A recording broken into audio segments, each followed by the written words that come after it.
Hi guys, Mrnewmobile here. Please subscribe, followed by the bell. As we are eagerly waiting for Google Pixel 6 launch, Google has named it to be one of the launch secret they have ever heard. With the number of leaks and pre-announcements for the Google Pixel 6, it may seem like the phones should already be here by now.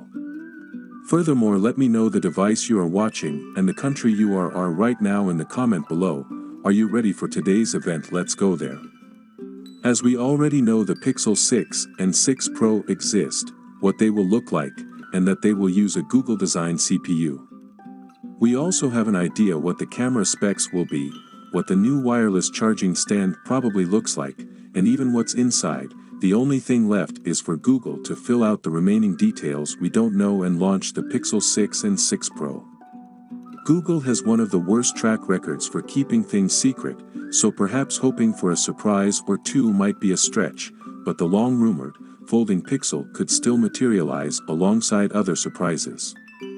The only way to know for sure is to tune in to the company's Pixel Fall launch event. Pixel 6 event will be a pre-recorded stream airing online today, Tuesday, October 19th. You can mark it on your Google Calendar using a handy shortcut on the Pixel event page. And though Google got out ahead of some of the leaks this year with its early Pixel announcements, there's still a lot we don't know about the Pixel 6 and the Pixel 6 Pro. We're intrigued by what we've heard about the Pixel 6's Tensor processor, which undoubtedly deserves some sort of deep dive, and we're still waiting to hear if Google's first folding screen Pixel will see its rumored 2021 reveal, though Google may have something surprise in today's event. Well, that is it guys. Let me know your thought in the comment below, and if you are new here, please subscribe, like the video, comment. Thanks for watching. See you on my next video. Peace out.